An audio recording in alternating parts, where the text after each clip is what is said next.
Gaano nga ba kakomportable ang bus na Volvo V11R na Philippine made ang body? Tara, alamin natin.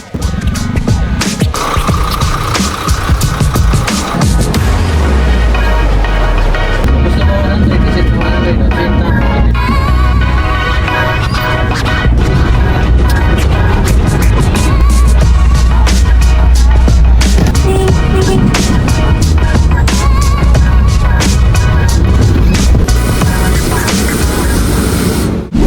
Good day mga kalakbay! Babiyahe tayo from Biliran to Metro Manila sakay ulit ng Volvo V11R 450 horsepower.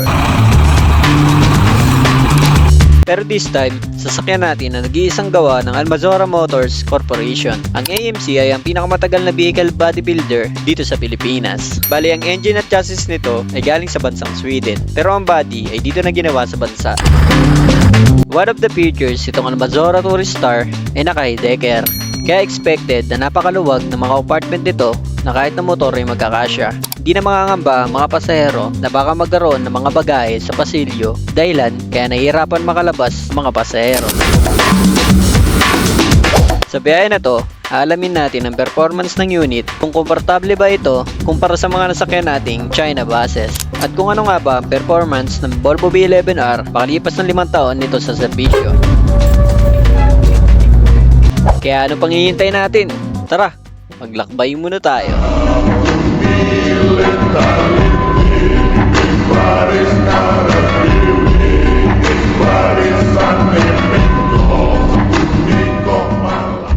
Since may load limit ang Biliran Bridge para sa mga heavy vehicles, ay meron provided ng Silver Star na shuttle service papuntang Biliran. Bali wala na din babayaran sa van dahil kasama na din ito sa ticket. Ganito din ang ginagawa ng ibang bus company gaya ng Diamond Star at Eagle Star. Bali ang pamasahe magmula dito ay 2,356 pesos. Meron namang 20% discount sa mga senior, PWD, student, kasama na rin dito ang ticket sa barko. Bali ang mga kasama pala nating driver ngayon ay si Kuya Isagani Mapa at Kuya Arlan Guy. Bago nga daw sila makapagmaneho dito sa Volvo, ay kailangan muna nilang umattend ng seminar for familiarization sa unit. Habang binabaybay natin ang Leyte-Leyte, ay nakasabay natin ang Belmar or BP Liner. Isa to sa mga kilalang bus company dito sa Leyte, pati ang Wega Transport na sister company ng Eagle Star.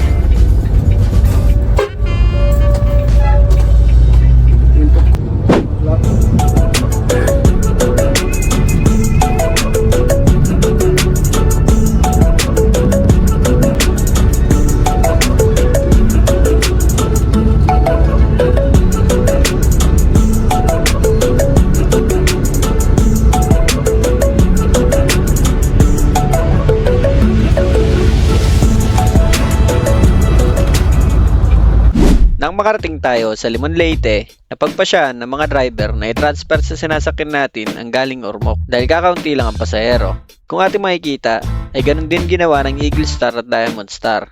Nagtagal nga lang din tayo dito ng ilang minuto para ayusin ang seat number ng mga pasahero.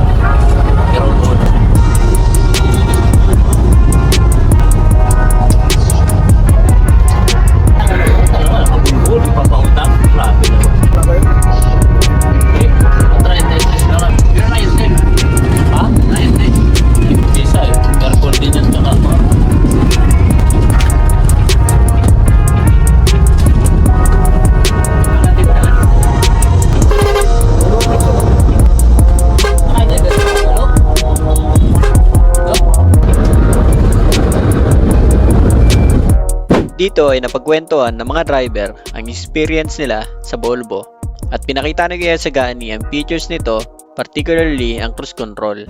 Isa nakakalito din ito yung ay mga baba. Ayun ito. Kapag-iwan ako. May fainted na ako. Sa nailoto, ayaw papindot na yung MVT eh. Baka na mag-block ko eh.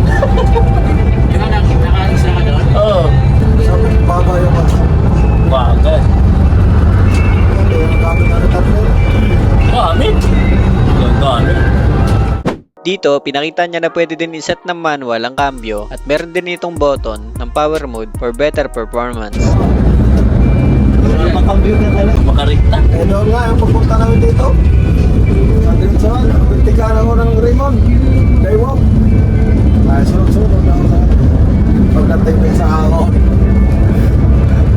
Pagka ako pinagtutok ko, wala makikita ko, wala makikita ko. Bintikan ko, tapos na sa tuloy na agad na. Pagpakan ng accelerator.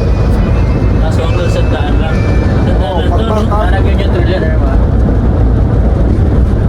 MRP, pabagsak. Pag di mo, napakas ka rin. Pwede mo rin iset. Gusto mo sa iset na lang. Iset na lang. Hindi ka nakaka-accelerator niya. Cross control. Kung gusto mo 100, iset mo 100. 80, pwede rin. Hindi ka nakapak yan. Wala yan pag nag-charger ka. Wala na yan. Pag-neutral yan. Kaya ginawa namin ni Arlan, Ulo, dos, bitaw dyan. Tagal mo naman ang apakan-accelerator. Makatipid ng diesel. Diesel nga namin makasin, bulat talang bayad. Kurtel ko na lang. Parang lala yung lusog, kabisado mong lusog. Hindi ka mag-neutral lang. Pinik-pinik mo lang ng neutral dyan. Balik. After isang oras na paglalakbay, narating natin ang Haro Leyte. Dito may pickup station ng Silver Star at natanong nga natin sa pasahero kung magkano na nga ba ang pamasahe magmula dito hanggang Manila. Magkano ang pamasahe dito, te? 2-3? Ay, hindi lang kasi dito ang mag-order. Nabal? Sa Nabal? Sa sumunod na bayan, nadaanan natin ang alang-alang Leyte. Huminto tayo saglit dito para bumili ng tuba o coconut wine. Isa itong traditional na alak sa Pilipinas na nagmula sa katas ng nyug. Ang presyo nito ay nakabase hindi sa dami, kundi kung gaano na ito katagal ginawa. This time, makikita natin kung paano gumagana ang cruise control ng unit. Every time na sineset ito ng driver, ay di na kailangan tapakan ng silinyator dahil na-maintain na nito ang naturang speed. Kusa din ito mawawala every time na mag-engage sa preno. Isa din daw to sa paraan nila para makatipid ng diesel.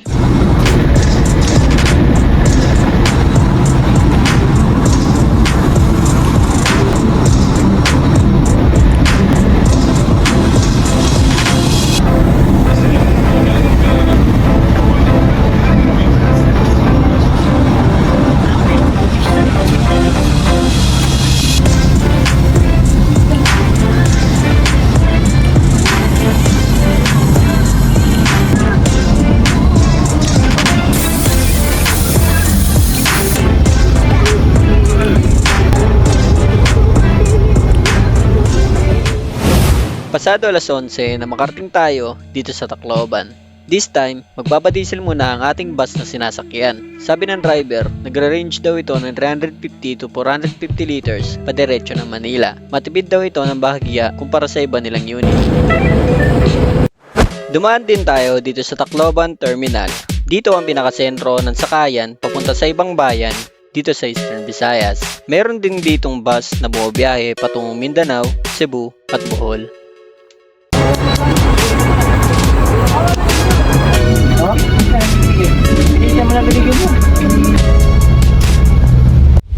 Dito madadaanan natin ang former longest bridge dito sa Pilipinas. Itong tulay na nagdudugtong sa Samar at Leyte.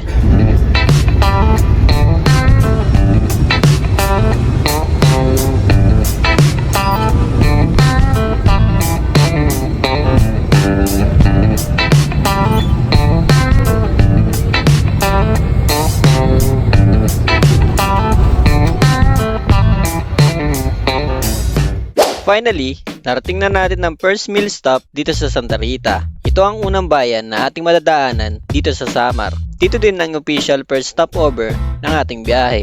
Dito din sana ang palitan ng mga driver, kaso hindi muna nakipagpalit si Kuya Mapa.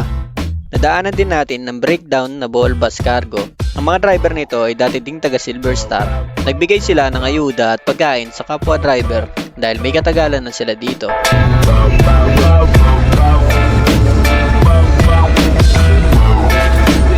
Dito natin ngayon masusubukan kung gaano nga ba komportable ang gawang Almazora Volvo V11R pagdating sa mga lubak dito sa Samar. Malalaman din natin ang performance nito sa loob ng 7 years na more or less 1,000 kilometers ang binabiyahe nito kada ruta.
Mag-aalas 4 na ng hapon nang marating natin ang Catbalogan, Samar. Dito na may pagpalit si Kuya Mapa kay Kuya Arlan. Dati itong driver sa original Ultrabus Green, kaya isa din to sa mga matatagal na driver dito sa South Road.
Narating na natin ang second meal stop dito sa Calbayog. Hindi na tayo nagtagal sa kainan kasi tumawag na ang inspector dahil mislat pa daw sa barko ng Montenegro.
Finally, nakarating na tayo sa Santa Clara Port dito sa Allen. Sabi ng inspector, kanina pa daw nakalis ang barko dito kaya pinadiretso na lang tayo sa Montenegro dahil nag-loading na daw ang mga sasakyan doon.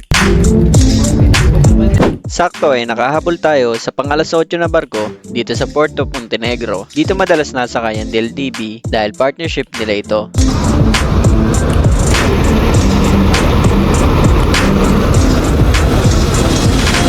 After 1 hour ay saka palang tinuloy ang loading sa barko na ating sasakyan. Delay na ito kumpara sa ating inaasahan kaya possible 10 PM na ito makalis dito sa Allen.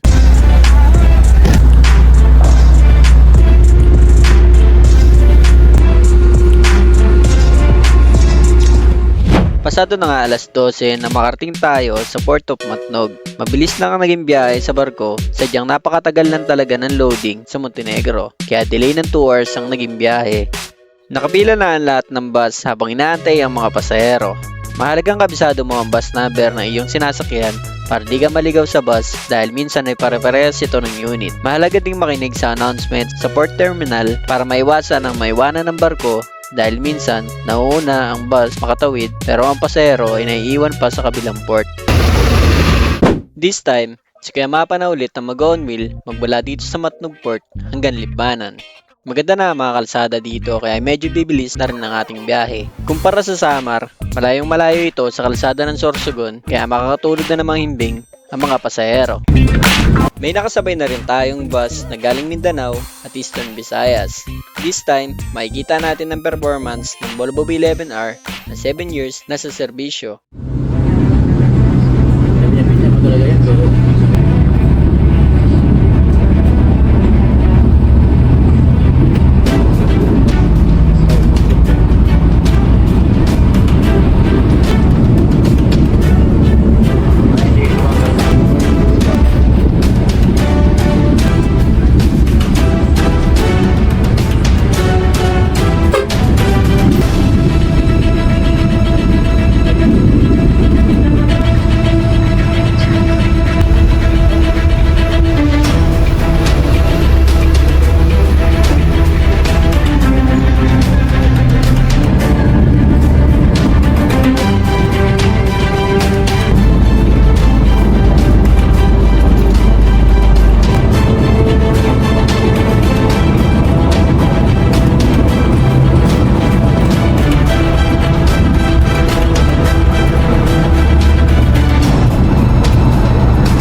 Nakarating na tayo sa ating pangatlong stopover dito sa Baloy's Kabayan Mill Stop.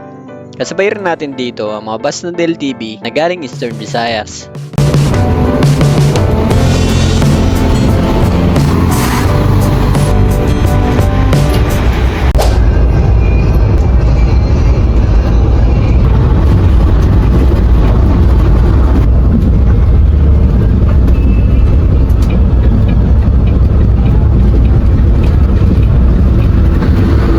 Dito, nakasabay na natin ang Silver Star na galing Ormoc. Ito ang 14-year-old Hino RF na Japan-made na makina pero ang body ay dito lang din ginawa sa Pilipinas. Kagandahan sa mga unit nilang Hino ay never pa nagalaw ang makina at transmission kahit matagal na to sa serbisyo. Kilala din ng Hino RM dahil para kang dinaduyan ng suspension nito.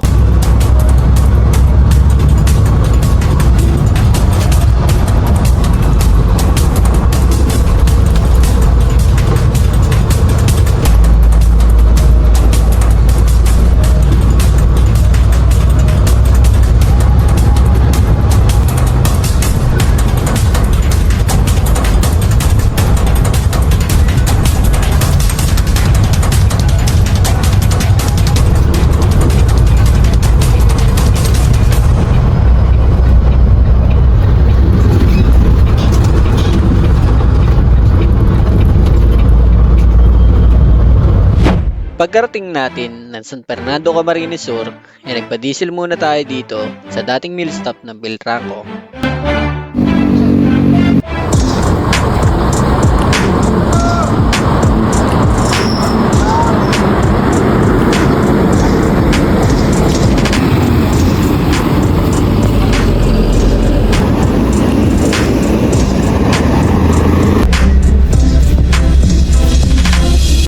Then pagkadating ng Libmanan, nagkaroon na minor issue on suspension ng Volvo dahil hindi nababa ang airbag nito sa likuran.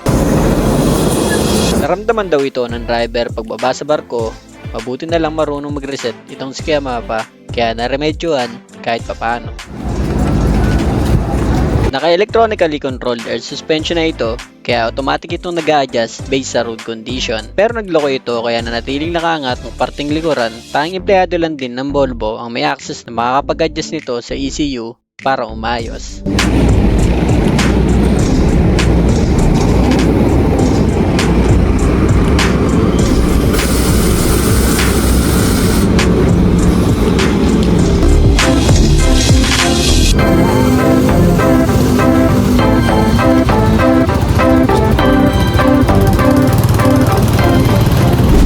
Magpapalitan na din ng mga driver. Si Arlan Gay naman ang magmamaneho magmula dito sa Libmanan hanggang Lucena. Noong time na to ay grabe talaga ang mga lubak na ating madadaanan. Kahit anong ganda pa ng bus na iyong sinasakyan, kapag dumaan dito sa Quirino Highway ay talagang mapapalaban. Taliwas ito sa kalsada ng Sorsogon na ating nadaanan.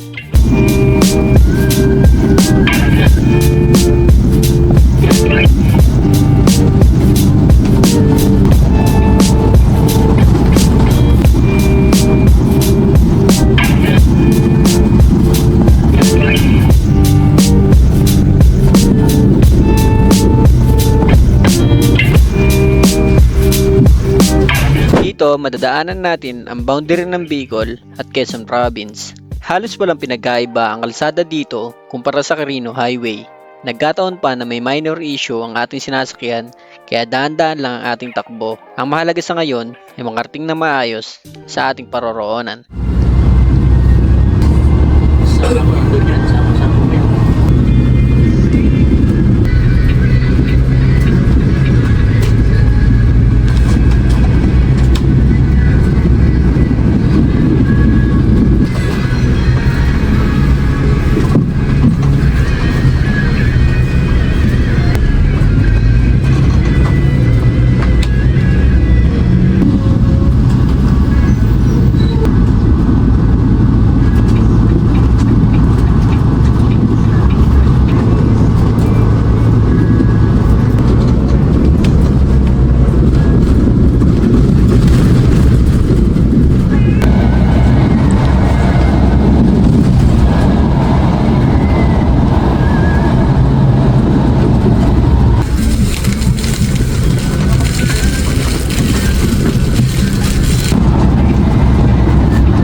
Finally, narating na natin ang uling meal stop dito sa Lucena. Hanggang dito na lang din ang ating video dahil di na kinaya ng storage ang ilang clip papuntang San Pedro. Overall, sa naging biyahe natin, masasabi kong maayos naman ang Almazora made body, kaso malayo talaga ang diferensya nito pagdating sa design ng interior, exterior sa mga imported buses kagaya ng Chinese brand, Taco from Vietnam at iba pa.